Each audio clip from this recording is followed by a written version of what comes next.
Special report देख रहे हैं आप। अब बात कर लेते हैं पाकिस्तान की, जो बर्बादी की भट्टी में झुलस रहा है। पाकिस्तान में परेशानियां पहले ही कम नहीं हैं, उस पर मौलाना पाकिस्तान के ताबूत में आखिरी कील गाड़ने का ऐलान कर चुके हैं।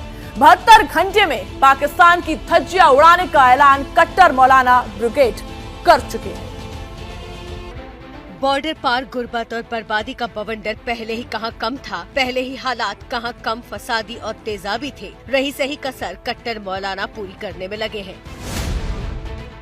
ऐलान पाकिस्तान फूको हो चुका है। शहबाज सरकार को पाकिस्तान के कुख्यात मौलाना साद हुसैन से अल्टीमेटम मिला है। 72 घंटे में पाकिस्तान को फूंक डालने का कलमा कट्टर मौलाना पढ़ चुका है।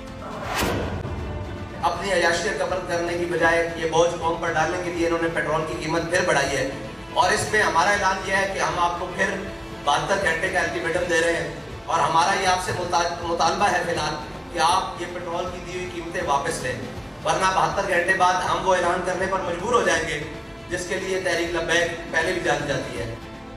जिस तहरीके लब बैक के सरबराह ये कट्टर मौलाना हैं, उसकी तासीर बेहद तेजाबी है। साद हुसैन रिजवी की फसादी ब्रिगेड पाकिस्तान को फूकने में जितनी माहिर है, उतनी ही बदनाम।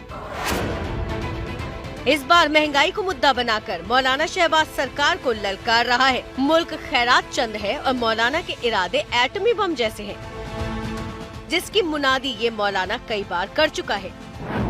दुनिया में जाकर हर एक के दरवाजे पर भीख मांग रहे हो, कोई तुम्हें देता है, कोई तुम्हें नहीं देता, कोई अपनी शराइत मनवाता है। क्यों जा रहे हो? कहा जी मुल्क की इकानमी खतरे में है, हम मुल्क की मैशत बचाने के लिए जा रहे हैं। मैंने कहा इधर आओ। तुम कहते हो पाकिस्तान की रोडों में निकलने से कुछ नहीं होता, एक बार बाहर निकलो, कुरान को दाएं हाथ में उठाओ और एटम बम वाले बक्से को बाएं हाथ में उठाओ और पूरी काबीना भर के स्वीडन ले जाओ और जाकर कहो कि हम कुरान के तहफ़्फ़ुज़ के लिए आए हैं। सारी कायनात की नेमतें अगर तुम्हारे पाँव में ना आ गई तो हमारा नाम बदल के रख देना। एटम बम की मार से कट्टर मौलाना हर उस साहूकार के चीथड़े उड़ाने पर आमादा है जिनसे मिली भीख पर पाकिस्तान का पेट पलता है। टीएलपी चीफ साद हुसैन रिजवी को जितनी चिढ़ शहबाज के नाम से मचती है, उतनी ही त्योरियां शहबाज साहब के बड़े भाई नवाज शरीफ के नाम पर चढ़ती हैं। भेड़िया बुढ़ा हो जाए ना तो उन्हें दंड है पैदल वो भी गारन जाके अल्लाह अल्लाह करता, लेकिन नवाज शरीफ ऐसा भेड़िया दंद भी गिर गया लेकिन फिर भी शिकार। गजब जाहिलों का मुल्क है पाकिस्तान। घर में पहले ही दाने नहीं है, हालात जहन्नुम जैसे।